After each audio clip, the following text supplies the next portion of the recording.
Drissa Issaoui, bonjour. Bonjour. On va revenir avec vous donc sur la crise qui est née entre la Tunisie et le Maroc suite à l'invitation par Kais Saied de Brahim Rali, le chef du Polisario à Tunis. Cette décision de Kais Saied, car c'est de lui-même qu'elle vient, elle est majoritairement contestée et condamnée déjà en Tunisie, n'est-ce pas? Oui, ça, on l'a vu au niveau des réseaux sociaux, au niveau de certaines déclarations qui sont parvenues jusqu'à nous à travers des médias français, des médias tunisiens. Et eux-mêmes, dans leur propre plateforme numérique, ils l'ont exprimé parce que les Tunisiens considèrent que le Maroc est un pays frère. Et véritablement, c'est une tradition qui est tout à fait méritée. Et là, il faudrait peut-être revenir à quelques petites histoires. Il y a les déclarations du roi Feu Hassan II qui avait dit qu'il n'a pas peur pour la Tunisie. C'est un peuple qui peut aller très très loin dans l'avenir. C'est un peuple qui a une authenticité et il la défend. Autre chose, on se rappelle que le roi Mohamed VI, fidèle à la tradition de la dynastie alaouite, s'est déplacé en Tunisie. Et il s'est promené dans les rues de Tunis comme étant un citoyen qui n'a rien à se reprocher. Et ça, c'est des choses qui restent dans la mémoire collective des citoyens et des citoyennes. Kais Saïd a pris la liberté de faire ce que d'autres personnes n'ont jamais pu faire. Mais ce qui est plus grave, c'est que la personne invitée, qui est chef du groupement Polisario, est venue avec un avion officiel de l'État algérien. Et il est venu, il a été accueilli avec tous les honneurs que l'on doit au chef d'État. Mais vous l'avez dit, c'est la décision de Kais Saied lui seul. On ne peut pas dire à terme que la Tunisie a choisi le camp du Polisario. C'est Kais Saied, mais Kais Saied ne représente pas toute la Tunisie.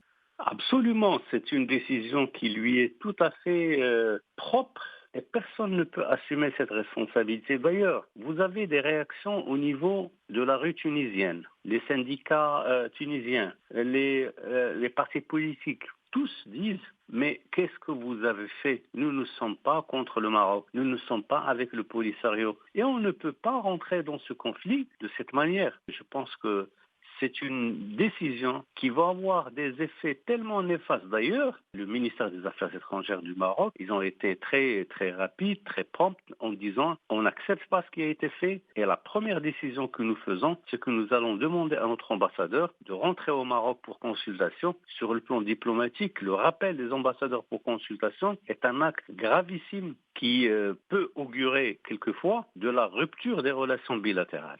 À l'international, maintenant, de nombreux pays ont soit quitté le TICAD, comme la Guinée-Bissau et son président Embalo, qui est aussi le président de la CEDEAO, soit regretté l'absence du Maroc, comme la Centrafrique. J'imagine que ça, c'est un soutien pour le Maroc. Ben, très certainement. Vous savez, quand vous entendez, par exemple, le président sénégalais dans son allocution regretter l'absence du grand pays qu'est le Maroc, ça veut dire beaucoup de choses.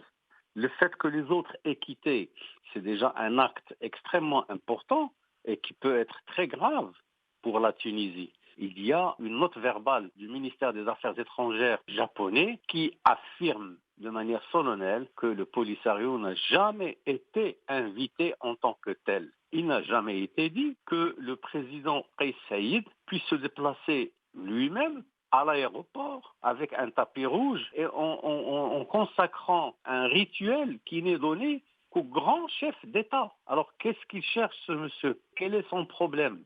C'est ça la question. Et de toutes les manières, les consultations entre l'ambassadeur du Maroc, qui est aujourd'hui au Maroc, donnera beaucoup d'explications, beaucoup d'autres explications qui ne pouvaient pas être données par des notes verbales. Mais aujourd'hui, je pense qu'ils vont se poser des questions très profondes sur l'avenir des relations entre Rabat et Tunis. Et justement, j'allais y venir, vous commenciez à l'évoquer. Que peut-il se passer demain? Toutes les possibilités sont ouvertes. On ne peut que parler qu'en termes de supputation maintenant. Nous avons l'ambassadeur marocain qui est à Rabat, avec toute son équipe, avec sa famille, et les discussions vont aller très loin, mais surtout, il y a les sécuritaires, il y a des diplomates, il y a des stratèges qui vont se réunir et ils devront prendre une décision.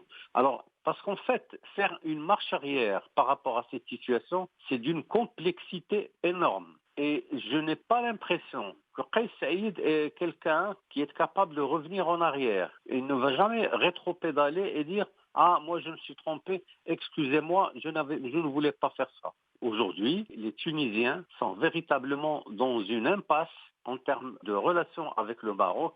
Et je pense que c'est plus une solution de rupture qui pointe son nez, qu'autre chose, très sincèrement. Je ne peux pas voir demain les deux pays s'asseoir autour de la même table et discuter de manière sereine et de manière permanente. Eh bien, écoutez, monsieur Aïssaoui, merci beaucoup de votre disponibilité, de votre analyse. Merci à vous. Merci à vous. Bonne fin de journée, merci.